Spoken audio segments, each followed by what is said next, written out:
Fala pessoal, tudo bem? Professor Gustavo Carvalho de novo, e eu queria abrir essa, eu queria abrir só para comentar aí sobre planejamento tributário, né? Então, estava numa discussão aí sobre planejamento tributário e tal, eu já tinha um esqueminha sobre isso, eu só queria abrir para vocês aí, né?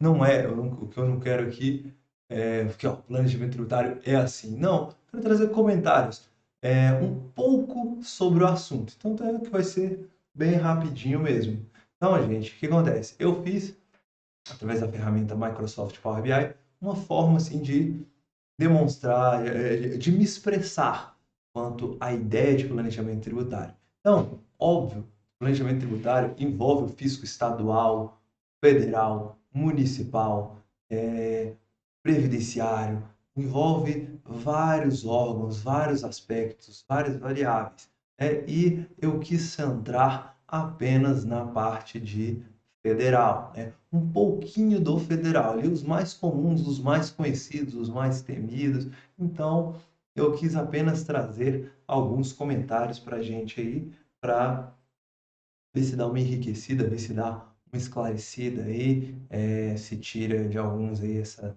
temor aí, que não é um assunto muito ruim, não, é um assunto muito legal, parte de planejamento tributário, né? Nossa, quem sabe anima aí para alguém fazer, às vezes, uma pós-graduação, se aprofundar no assunto, vir conhecer a gente aqui presencialmente, que é o que eu mais quero, que vocês encarem aí um presencial aí do fiscal para a gente comentar, bater papo e aprender bastante aí com esse assunto. Então, eu trouxe aqui para vocês a minha, não minha análise, a minha planilhinha aí que eu tenho sobre planejamento tributário, né? Então, tinha até tirado de uma notícia, né? Uma notícia antiga, ó, tem uns 3 anos, eu acho, essa notícia, não mais, 4 anos. Tributário, regime de tributação, qual é mais vantajoso para a sua empresa? Então, só tinha pegado esse título aí e eu mesmo fiz essa. É verdade, né? Qual que é o mais vantajoso para a minha empresa, né? Então, simples nacional, presumido e real, necessariamente o real vai ser mais caro e o simples nacional mais barato, né? Então, eu construí essa, essa estrutura para ir fazendo ali os meus testes. E eu fiz, gente, de forma mais básica, como se todas as despesas fossem dedutíveis para fins de PIS e COFINS não cumulativo, o que não é verdade, né? Eu já até ter botado custos e despesas e supor que esse custo seria isso, mas deixe, vamos supor que todas as despesas vão ser, do meu exemplo, vão ser dedutíveis para fins de PIS e COFINS não cumulativo. Então, e receitas. Então, receitas e despesas. Basicamente isso, e se como que o comportamento da minha empresa vai se dar nesse caso. Então, aqui, não vou nem botar despesas de 400 mil, vou botar 600 mil aqui, tá, gente? Então, só para mostrar como é que fica preencher aqui dentro do Power BI.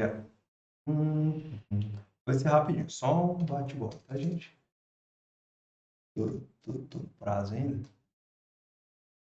Então, eu tenho receitas de 1 milhão, despesas de 600 mil, supondo todas elas dedutíveis para fins de imposto de renda e também para fins do PIS e COFINS, se for lucro real. Então, o que acontece? Nesse cenário aqui, supondo que eu sou do comércio, então, na minha receita de 1 milhão, no anexo 1, eu iria ali para a quarta faixa. Claro, gente, que tudo na prática é muito mais bem detalhado e tal, que define a faixa, é a receita bruta total de 12 meses anteriores ao mês que você vai fazer ali sua apuração. Então, por isso que eu falei, é só um fragmento, né, dessa informação de regime de tributação.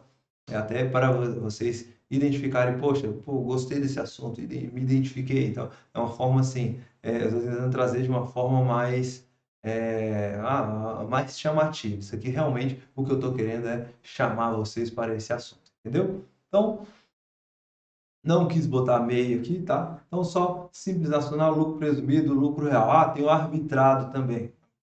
Vamos botar aqui os comuns, os que as pessoas precisam frio, arbitrado, é quando a empresa já está uma bagunça.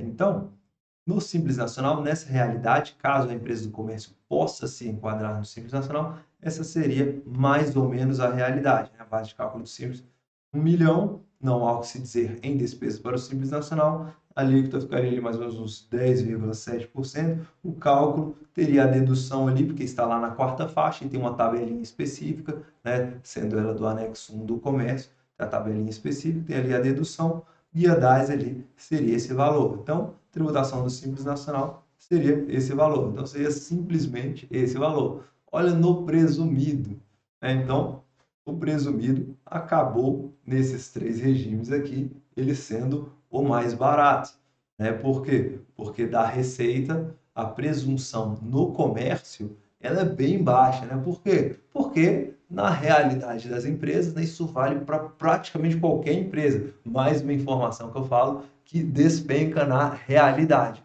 Você saber que, e parece uma coisa óbvia, mas tem gente que realmente, às vezes, não para pensar nisso.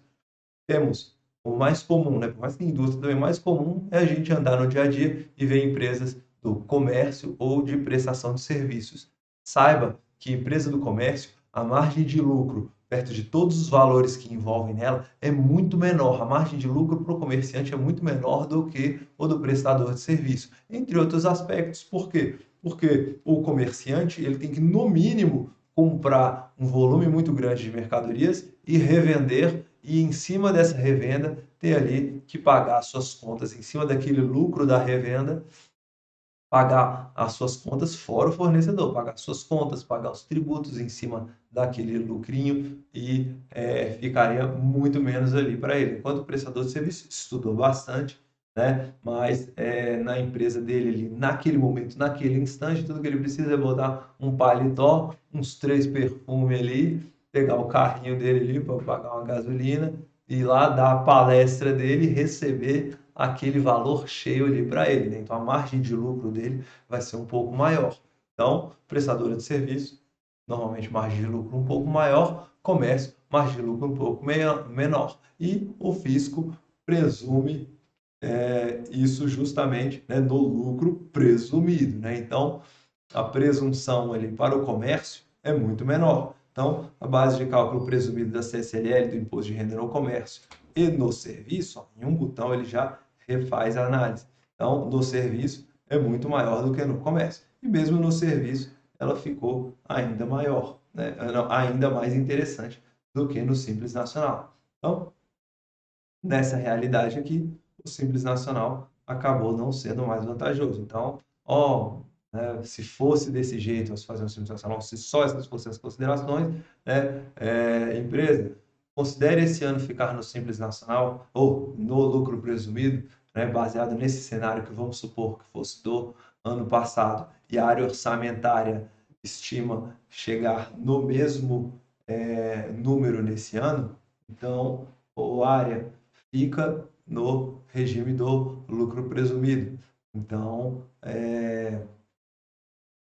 para esse cenário aqui, o lucro presumido seria mais interessante. Por quê? Tem a presunção aqui, né, de imposto de renda. Em cima dessa presunção é que vai ser aplicado os cálculos, né, IRPJ, CSLL, PIS e COFINS cumulativo. Todos esses vão levar apenas em consideração ali a receitinha, não vão levar em consideração a despesa. E o tributo ali no lucro presumido seria esse aqui. E o lucro real levaria bastante desvantagem, né? Porque a base de cálculo dele seria bem mais acentuada.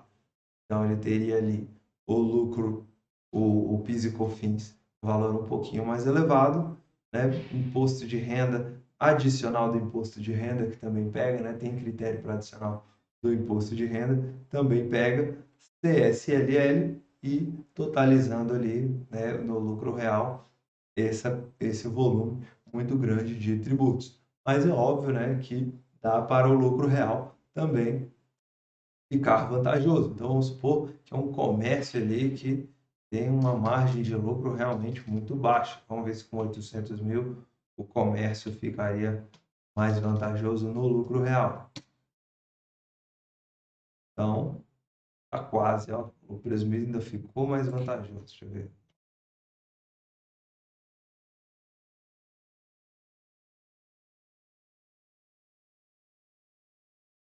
Aí, ó, se a base de cálculo dele fosse 100 mil, então no lucro real seria mais vantajoso. E normalmente os comércios aderem sim ao lucro real. E normalmente é muito pesado o lucro real, ainda mais que muitas vezes as empresas têm empréstimos, essas coisas. Quando tem capital de terceiros envolvido, realmente a margem de lucro diminui bastante. Então, nesses casos, é a recomendação, óbvio, analisando a empresa inteira, mas normalmente a recomendação é sim aderir ao lucro real, que seria ali mais vantajoso, a empresa economizaria menos, né? Quem trabalharia mais é o contador, porque o lucro real é muito mais elaborado no sentido de obrigações acessórias, essas coisas, mas o importante ali seria a satisfação do cliente. E no serviço,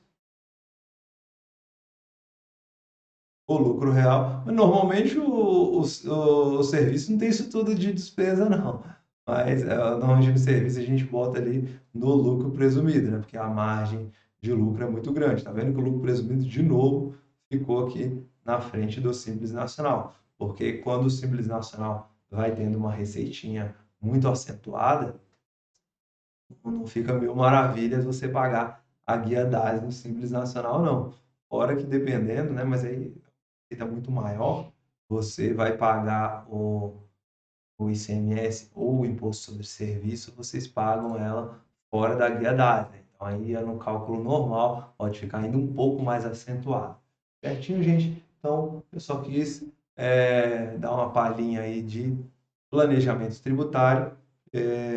Espero aí que vocês tenham gostado aí dessa palhinha, desse conteúdo. Foi só uma forma aí da gente cogitar possibilidades, né? Poxa, Simples Nacional sempre vale a pena. Pô, o nome simples é tão chamativo, né? Tão convidativo. Dá a impressão que é tão baratinho, tão facinho e tão óbvio que nós vamos optar por ele, mas nem sempre, né? Então, a planilhinha aí que eu mostrei é uma forma da gente ver que nem sempre, né, o Simples Nacional leva vantagem nessa questão de planejamento tributário, certinho? Gente, precisar, tô por aqui e até o próximo vídeo.